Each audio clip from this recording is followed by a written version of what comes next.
मुंह में रखी सिगरेट को लेकर मैंने एक गहरा सांस अपने अंदर खींचा था और फिर धुएं के गुब्बारे हवा में उड़ाए थे। एक ही कश काफ़ी था मुझे नशे में चूर करने के लिए। जहां मैं बैठा था वहां रातें रंगीन थीं। मेरे जैसे और भी बड़े अमीरजादे वहां पर दिल लगाने के लिए आए थे। हम नशे की सिगरेट पी रहे थे, साथ में शराब के घूंट भी भर रहे थे। मैं अपने माँ बाप का इकलौता बेटा था। मेरे बाप की गिनती हिंदुस्तान के बड़े बड़े बिजनेसमैनों में होती थी। सियासत में भी मेरे बाप के हाथ पहुंचे हुए थे और मुझे अपने बाप के पैसे पर बड़ा घमंड था। शराब शबाब लड़कियां मेरी नज़र में कोई अहमियत नहीं रखती थीं। बस मैं जिस चीज़ पर हाथ रखता वो मेरी हो जाती थी। जो लड़की पसंद आती वो मेरे कमरे की रौनक बन जाती थी। आप ये कह सकते हैं कि मैं बहुत ही अय्याश टाइप का लड़का था। पैसे को पानी की तरह बहाता था। मेरे बाप ने कभी भी मुझसे पैसों का हिसाब नहीं लिया था। मेरे अकाउंट में हर वक्त लाखों रुपये पड़े रहते थे, लेकिन मैंने कभी किसी गरीब की मदद करने की कोशिश नहीं की थी। गाड़ी भी मैं बड़ी ही तेज रफ्तार में दौड़ाता था। अभी नशे में चूर था। रात के 12 बज चुके थे। मेरी तबीयत कुछ घबराने लगी थी। शायद कुछ ज़्यादा ही नशा कर लिया था, इसलिए ऐसा लग रहा था जैसे उल्टी हो जाएगी। मैंने मुंह में छालियाँ भी डाली, लेकिन तबीयत अच्छी नहीं हो रही थी, इसलिए सोचा घर चले जाना चाहिए। ड्राइविंग के दौरान आधे नशे में था। गाड़ी चलाते हुए मेरी आंखें नींद की वजह से बंद हो रही थीं। शायद मेरी तबीयत खराब होने की यही वजह थी कि मैं नींद में था। पता नहीं चला कब गाड़ी चलाते चलाते मुझे एक झपकी सी आ गई थी। उसी दौरान एक धड़ाम की आवाज़ मेरे कानों में टकराई थी। मैंने एकदम गाड़ी को ब्रेक लगाए। मेरे सामने शायद कोई फल वाला अपनी रेहड़ी समेत आ गया था। गाड़ी शायद उसके ठेले से टकराई थी। उसका पूरा ठेला उलट गया था। मेरी आंखें पूरी की पूरी खुल चुकी थीं, लेकिन नशे का असर अब भी बाकी था। मैंने अपने मुंह में उस फल वाले को एक मोटी सी गाली दी थी। पता नहीं गरीब लोग अंधे होकर क्यों चलते हैं। कमबख्तों को सड़क ही मिली थी चलने के लिए। हालांकि मैं नहीं जानता था कसूर किसका है, क्योंकि मैं तो नींद में चूर था। मैं गाड़ी से बाहर निकला। वो काफ़ी उम्र दराज आदमी था। उसके सारे फल जमीन पर गिर गए थे। उसका ठेला भी जमीन पर उलट चुका था।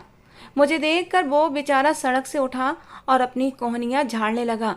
उसकी पुरानी सी शर्ट कोहनियों से लाल हो चुकी थी। शायद उसकी कोहनी में चोट लग गई थी। वो मेरे पास आया और अपने फल देखकर रोने लगा। बोला, बेटा ये तुमने क्या कर दिया? मेरा तो हजारों का नुकसान कर दिया। मैंने कहा, ज़्यादा बकवास मत करो। एक तो तुम लोगों को आदत होती है सड़क के बीचों बीच गुजरने की। ये सड़क तुम्हारे बाप की नहीं है बाबा जी, हम जैसे लोगों के लिए बनाई गई है, ताकि सुकून से हम इस पर अपनी गाड़ियां दौड़ा सकें। वो कहने लगा, मैं तो अपने ही किनारे किनारे से आ रहा था। तुमने ही आकर मेरे ठेले पर अपनी गाड़ी चढ़ा दी। बेटा मैं बड़ा ही गरीब इंसान हूँ। मेरे छोटे छोटे पोते पोती हैं। मेरा बेटा बीमार है, कमाकर नहीं ला सकता। मैं ही उसके बच्चों को पाल पोस रहा हूँ। मेरा सारा पैसा तो बर्बाद होकर रह गया। ऐसा करो, जख्मों के दवा के लिए पैसे बेशक मत दो, लेकिन मेरा नुकसान तो पूरा कर दो। मैंने कहा, ओह शिट। ये कहकर मैंने उस बूढ़े को धक्का दिया था। पीछे से एक रिक्शा गुजर रहा था। वो उस रिक्शे से जाकर टकराया था।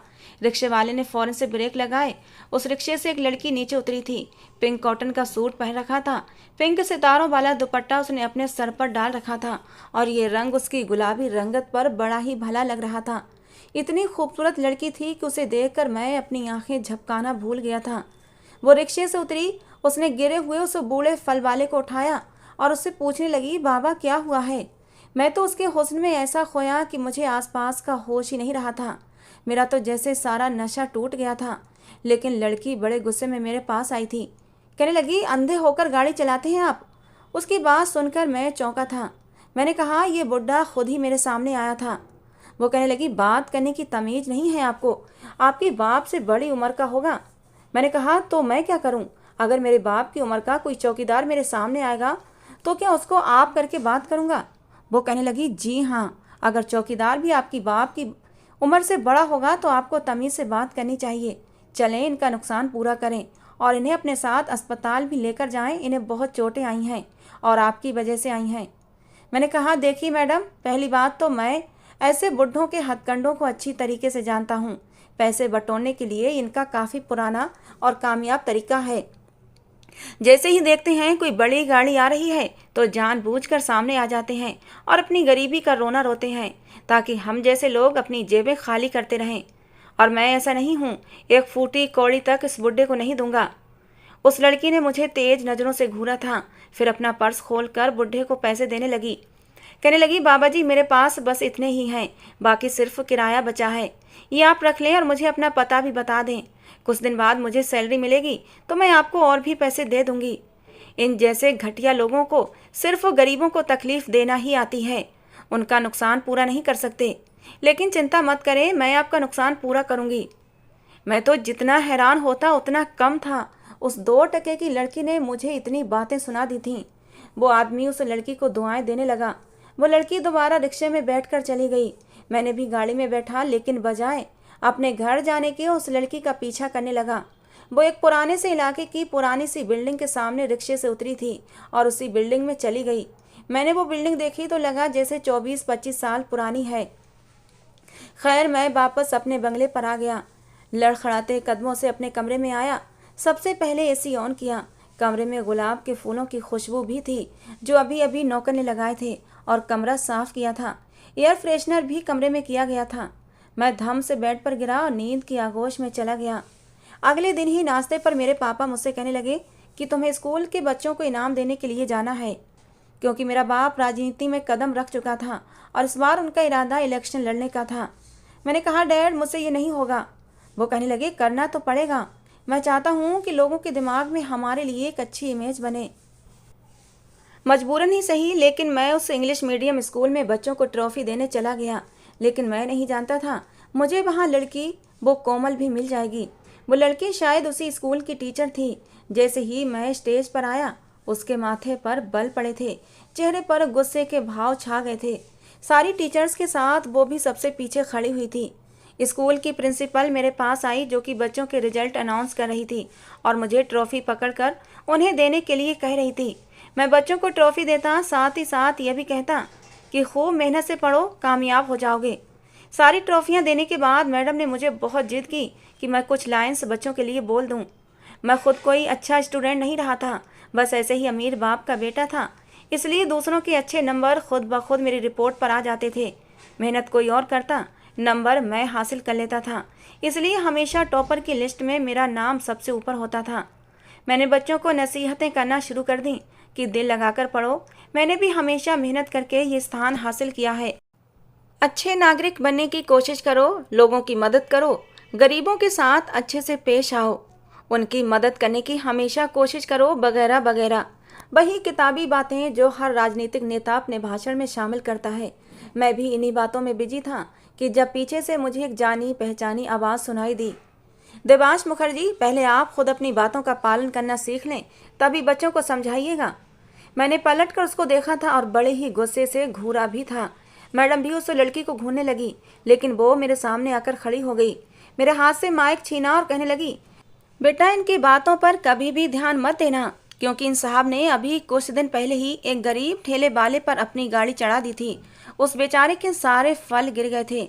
मैंने जब इनसे कहा कि आपकी गलती है और आपको इस गरीब का नुकसान पूरा करना चाहिए, तो जानते हैं इन साहब ने क्या कहा? कहने लगे, ये बुढ़ा जानबूझकर मेरी गाड़ी के सामने आया है, इन्हें खुद तमीज नहीं है किसी बड़े बूढ़े से बात करने की, और यहाँ ये लंबे लंबे भाषण दे रहे हैं। बड़ों का सम्मान करो, बड़ों से नरमी से पेश आओ, पहले खुद तो दूसरों का सम्मान करना सीख लें। उस लड़की ने 5 मिनट में ही मेरी इज्जत की अर्थी निकाल कर रख दी थी। वहाँ मौजूद सारे बच्चे मुझे देखकर जोर जोर से तालियां बजाने लगे और शेम शेम के नारे लगाने लगे। मेरा तो गुस्से के मारे बुरा हाल था, क्योंकि वहाँ पर टीवी रिपोर्टर भी मौजूद थे, जिसे मेरे बाप ने ही भेजा था कि मेरे बेटे का ये इवेंट टीवी पर जरूर आना चाहिए।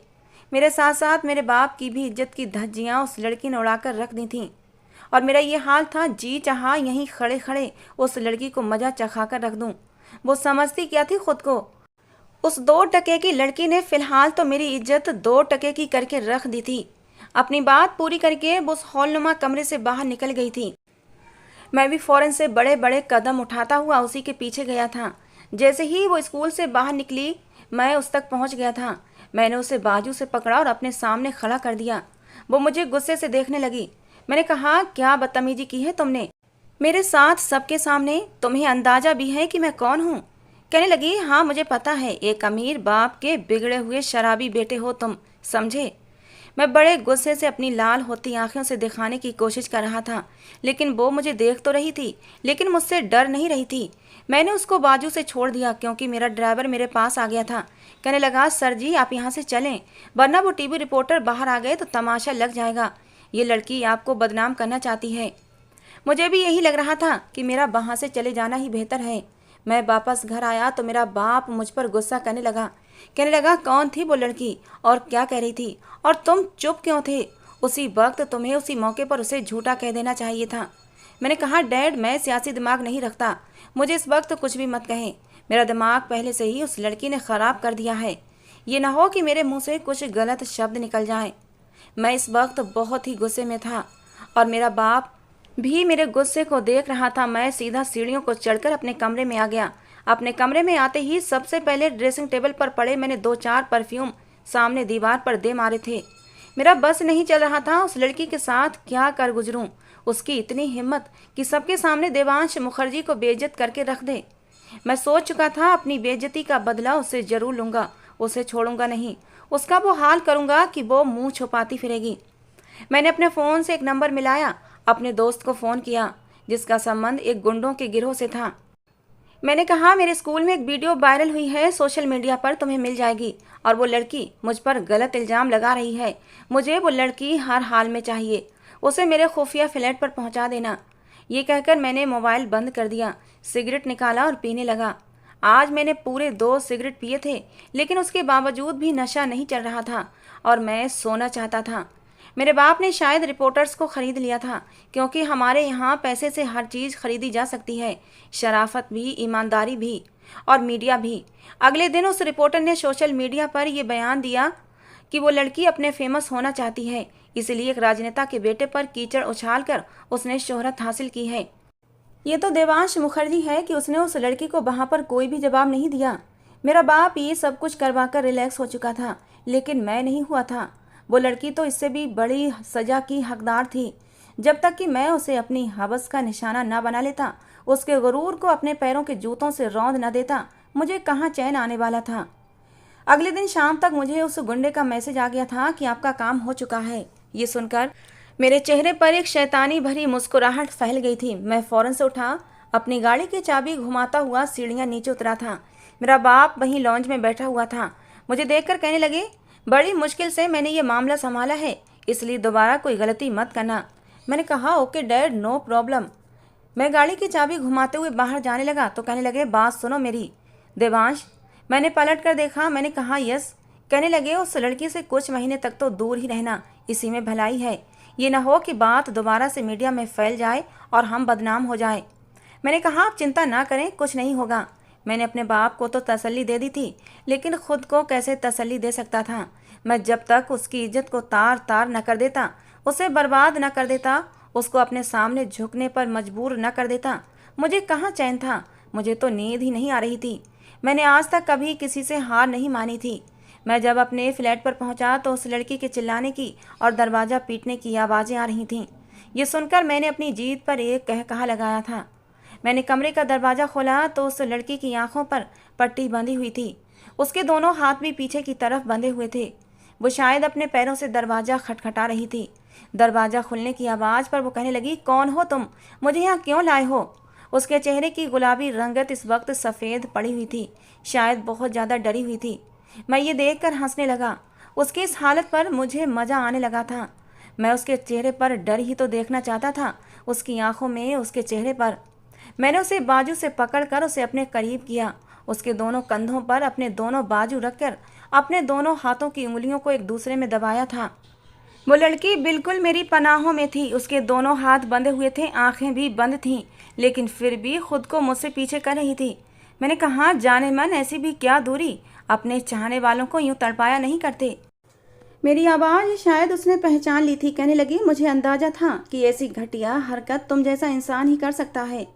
उसकी ये बात सुनकर गुस्से के मारे मेरा बुरा हाल हुआ था। मैंने अपने हाथों से उसके बालों को दबोच लिया। मैंने कहा, रस्सी जल गई लेकिन बल नहीं गया। तुम जैसी लड़की मैंने अपनी ज़िंदगी में नहीं देखी। इस वक्त तुम मेरे कब्जे में हो, कल को तुम किसी को मुंह दिखाने के काबिल भी नहीं रहोगी और तुम्हारी अकड़ ख़त्म नहीं हो रही। दाद देनी पड़ेगी तुम्हारी बहादुरी की। मेरी ये बात सुनकर वो एकदम चुप सी हो गई थी। मैंने कहा, क्या हुआ? जबान क्यों बंद हो गई तुम्हारी? तुम क्या समझती हो मैंने तुम्हें यहाँ पर इज्जत देने के लिए बुलाया है? तुम समझती हो कि मैं तुम्हें बहुत इज्जत देने वाला हूँ? तुम्हारी तो आज मैं इज्जत बर्बाद करने वाला हूँ। ये कहकर मैंने उसे खुद से दूर किया था। उसकी आंखों से भी पट्टी उतार दी, लेकिन उसके हाथ बंधे ही रहने दिए थे। वो लड़की मुझे बड़े ही गुस्से और नफरत से घूर रही थी। मैंने कहा, बहुत गुरूर है तुम्हें खुद पर और बहुत शौक है मुझे बदनाम करने का, लेकिन देखो मेरे पैसे ने सारी बाजी उलट कर दी। तुमने मुझे बदनाम करना चाहा, लेकिन मैं बदनाम नहीं हुआ। मेरे बाप ने 4 नोट क्या फेंके, वो रिपोर्टर्स कुत्ते की तरह दुम हिलाने लगे थे। उन्होंने अपने सारे बयान बदल दिए हैं। बताओ क्या बिगाड़ सकती हो तुम मेरा? कुछ भी नहीं। कहने लगी, मुझे हैरत नहीं हुई, क्योंकि मैं जानती थी तुम मेरे साथ ऐसा ही कुछ करोगे। सच्चाई तुम जैसे लोगों को हजम जो नहीं होती। मैं जानती थी तुम मुझे अगवा करोगे, किसी सुनसान जगह पर ले जाओगे, मेरी इज्जत को तार तार करोगे, मुझे बर्बाद कर दोगे। मेरे लिए हैरत की बात तो उस वक्त थी जब तुम इस बात को गैर जरूरी समझकर आगे निकल जाते और मुझे कुछ भी न कहते। कहने लगी, औरत की कमजोरी से खेलने की तुम अमीर जादों की पुरानी आदत होती है। तुम लोग अपनी मर्दानगी इसी में समझते हो कि औरत को जबरदस्ती अगवा करके अपने कमरे में बंद कर लो और उसे बर्बाद करके खुद को मर्द साबित करो। अगर तुम ऐसा करोगे तो कोई अनोखा काम नहीं करोगे। मैंने कहा, मुझे अनोखा काम करना भी नहीं है, मुझे तो तुम्हारी अकड़ निकालनी है, तुम्हें बर्बाद करना है, और तभी मुझे चैन आएगा। मुझे लगा था वो लड़की रोएगी, मेरे आगे विनती करेगी, गिड़गिड़ाएगी, मेरे हाथ पैर जोड़ेगी कि मुझे माफ़ कर दो, मुझे जाने दो, आगे से मैं तुम्हारे रास्ते में नहीं आऊँगी। लेकिन उसने ऐसा कुछ भी नहीं किया था। चुपचाप जाकर बेड पर बैठ गई। उसकी ये हरकत मुझे हैरान कर गई थी। मैंने उसके हाथों की रस्सी भी खोल दी थी। जिस फ्लैट में मैंने उसे बंद करके रखा था वो दूसरी मंजिल पर था और बहुत ही महंगी सोसाइटी में था। नीचे बहुत बड़ा स्विमिंग पूल भी बना हुआ था। जैसे ही मैंने उसकी रस्सी खोली वो बेड पर ही बैठी रही थी। मैंने अलमारी से शराब की बोतल निकाली। मैं ये रात उसके साथ रंगीन करना चाहता था। शराब की बोतल खोलकर मुंह को लगाई। अभी मैं घूंट घूंट शराब की बोतल पी ही रहा था कि वो लड़की बेड से उठी और तेजी से खिड़की की तरफ बढ़ी थी। मैंने फौरन से बोतल अपने मुंह से हटाई, लेकिन तब तक वो भागकर खिड़की खोलकर नीचे कूद चुकी थी। ये देखकर तो मेरे होश उड़ गए थे। नीचे स्विमिंग पूल था, इसलिए वो स्विमिंग पूल में जाकर गिरी थी, लेकिन दूसरी मंजिल पर थी। यकीनन वो मर चुकी थी। मैं एकदम से घबरा गया था कि ऐसा कुछ हुआ तो मेरा बाप तो मुझे जिंदा नहीं छोड़ेगा। मुझे अपने सामने मौत नजर आ रही थी। मैं फौरन से फ्लैट से नीचे गया था। आधी रात का समय था। नीचे पुल के करीब जो चौकीदार थे वो ये सब कुछ देखकर बुरी तरह घबरा गए थे। जब तक मैं नीचे पहुंचा था वो उस लड़की को निकाल चुके थे। इतनी ऊंचाई से गिरने पर उसके सर पर बहुत गहरी चोट आई थी। मैंने उसे फौरन अपनी गाड़ी में बिठाया और अस्पताल ले गया। टाइम पर इलाज मिलने से उसकी जान तो बच गई थी, लेकिन वो कोमा में जा चुकी थी। डॉक्टर्स का कहना था कि हमें उम्मीद है शायद कुछ ही दिन में इसको होश आ जाएगा। शायद वो लड़की अपनी इज्जत की बर्बादी नहीं चाहती थी, इसीलिए उसने अपनी जान की परवाह नहीं की थी। उसने खिड़की से छलांग लगाकर अपनी जान देने की कोशिश की थी। उसे नहीं पता था कि नीचे स्विमिंग पूल है। अगर नीचे स्विमिंग पूल न होता तो वो लड़की इस वक्त मौके पर ही दम तोड़ देती, लेकिन स्विमिंग पूल ने उसकी जान तो बचा ली थी, लेकिन वो कोमा में जा चुकी थी। मुझे तो उस वक्त सिर्फ ये डर था कि कहीं वो मर न जाए। अगर वो मर गई तो ये खबर सोशल मीडिया पर आग की तरह फैल जाएगी और मैं पकड़ा जाऊंगा। हॉस्पिटल वालों को मैंने बहुत सारे पैसे दे दिए थे कि ये खबर पुलिस तक ना पहुंचे और ना ही सोशल मीडिया तक, और ना ही किसी को इस बात की जानकारी होनी चाहिए। उन लोगों ने भी मेरी बात मान ली थी। 3 दिन तक मैंने हॉस्पिटल का मुंह नहीं देखा था, बस फोन पर ही डॉक्टर से कांटेक्ट में रहा था। डॉक्टर्स का कहना था जरा भी हरकत लड़की के अंदर महसूस नहीं की गई है। वो कोमा में जा चुकी है और नहीं मालूम कि वो कब तक कोमा में रहेगी। मैंने भी भगवान का धन्यवाद किया था, अच्छा है वो कोमा में ही रहे। लेकिन आज मुझे हॉस्पिटल से कॉल आई थी कि उस लड़की को होश आ गया है। मैं एक बार फिर से परेशान हुआ था, क्योंकि जानता था वो मुझे छोड़ेगी नहीं। ये बात सबके सामने खुल जाएगी, लेकिन जो भी था मुझे उससे मिलना जरूरी था।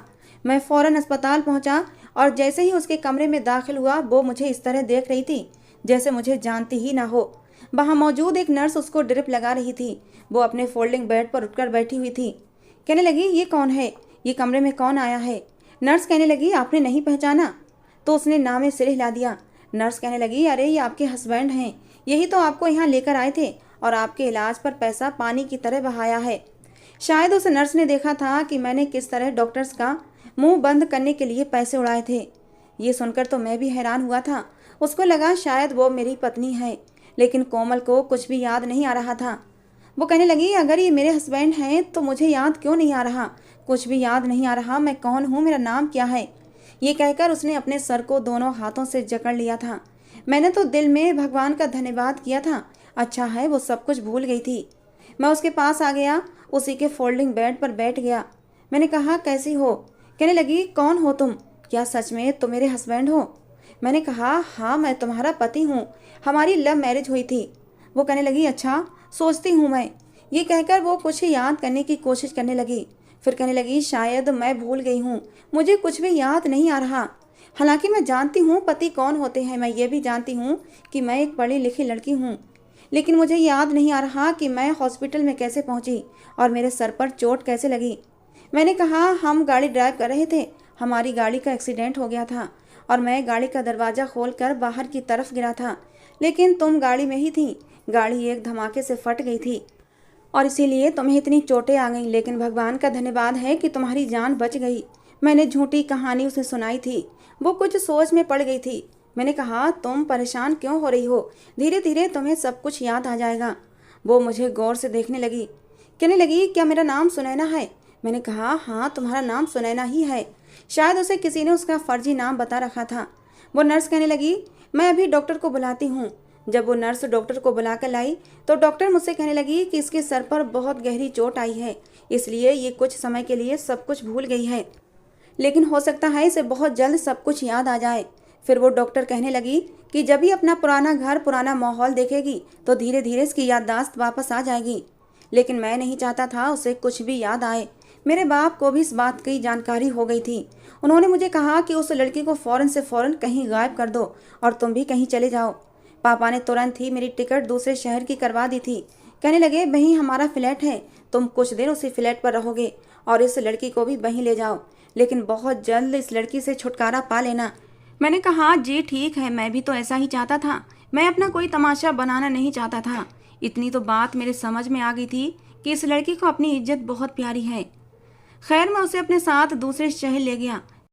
पहले तो मैं प्लेन से गया था, लेकिन उसके बाद मेरा ड्राइवर गाड़ी लेकर पहुंच गया था। मेरे बाप ने हर बात का इंतजाम करवा दिया था।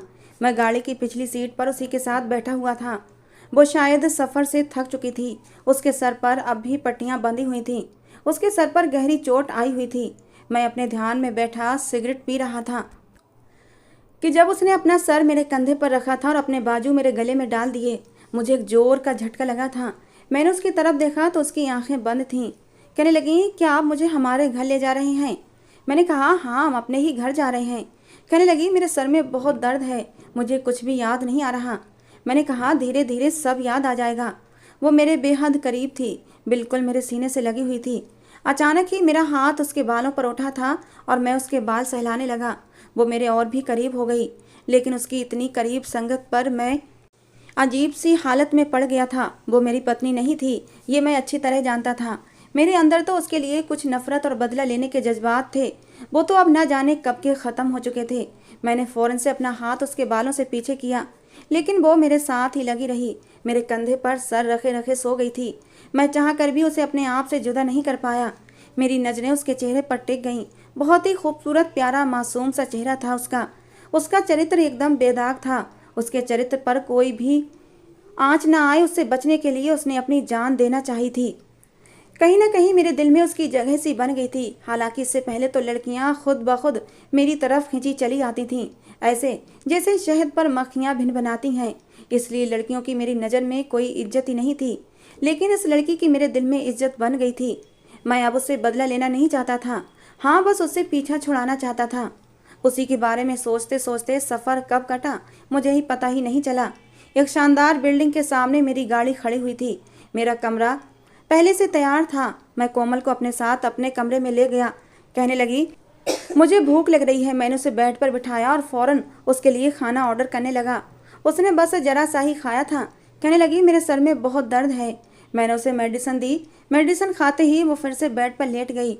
यहाँ पर पहुँचते पहुँचते हमें रात हो गई थी। यहाँ तक तो मैं भी बहुत थक गया था। मैंने तकिया उठाया और सोफे पर जाकर सोने लगा। वो कहने लगी, आप मुझसे इतनी दूर क्यों सो रहे हैं? इधर आए, मेरे साथ आकर लेटें। ये सुनकर मैं कुछ परेशानी का शिकार हुआ था। मैंने कहा, नहीं, तुम्हारे सर में चोट लगी है, तुम्हारा मेरे पास लेटना ठीक नहीं है, क्योंकि मुझे नींद में हाथ पैर चलाने की आदत है। ऐसा न हो कहीं तुम्हारे सर में दोबारा चोट लग जाए। मैं उसे बर्बाद करना नहीं चाहता था, क्योंकि उसके लिए उसकी इज्जत बहुत प्यारी थी। इंसान के लिए तो उसकी ज़िंदगी ही सबसे बड़ी अहमियत होती है, लेकिन उस लड़की ने अपनी इज्जत की खातिर अपनी जान गंवाने में देर नहीं लगाई थी। मैं नहीं चाहता था कल को जब उसे अपनी याददाश्त वापस आए तो मैं उसके सामने शर्मिंदा हो जाऊं। और मैं ऐसा क्यों चाहता था ये मैं नहीं जानता था, लेकिन मैं उसकी नज़र में अच्छा बनना चाहता था। मैं हर जज्बे से अनजान था। वो कहने लगी, आपका नाम क्या है? मैंने कहा, राजवीर। मैंने जानबूझकर उसे अपना असली नाम नहीं बताया था कि कहीं मेरा नाम सुनकर उसकी याददाश्त अभी वापस ना आ जाए, वो मुझे पहचान न ले। कहने लगी, राजवीर इधर आओ, मेरे पास आकर लेटो। मैं उसकी बात सुनकर घबरा गया था, लेकिन उसके बार बार कहने पर मैंने अपना तकिया उठाया और बेड पर रखा और बेड के किराउन से टैक लगाकर बैठ गया। वो मेरे बिल्कुल करीब आ गई थी। मैंने कहा, क्या बात है? कहने लगी, मुझे कुछ भी याद नहीं आ रहा, इसलिए सब कुछ अजीब लग रहा है। मैंने कहा, ज़्यादा दिमाग पर जोर मत डालो और सोने की कोशिश करो। मैंने उसका सर सहलाने लगा। थोड़ी देर में ही वो नींद में जाने लगी थी। कहने लगी, तुम भी लेट जाओ, बैठे क्यों हो? नींद तो मुझे भी आ रही थी। मैं भी वहीं बेड पर लेट गया। सोचने लगा जैसे ही वो सो जाएगी मैं उठकर सोफे पर चला जाऊंगा, लेकिन पता ही नहीं चला कब मेरी आंखें बंद होने लगी थीं। होश तो मेरे उस समय उड़े जब मेरे बाजू पर सर रखे वो मेरे बिल्कुल करीब थी। एक लड़की का मेरे इतने करीब होना आम बात थी। मुझे पहले से ही अय्याशियों की आदत थी, इसलिए मुझ पर बेखुदी सी छाने लगी थी। मैंने खींच कर कोमल को अपने और भी करीब कर लिया था। मैं अब अपने होश खोने लगा था। मेरे जज्बात बेकाबू होने लगे थे। मैंने उसे अपनी बाहों में भर लिया और फिर दोस्तों, कहानी का अगला और आखिरी भाग कल अपलोड होगा, ज़रूर सुने। और अब तक की कहानी आप लोगों को कैसी लगी ज़रूर बताना। पसंद आई हो तो प्लीज़ लाइक करना। रोज़ एक नई कहानी सुनने के लिए हमारे चैनल से जुड़े रहना।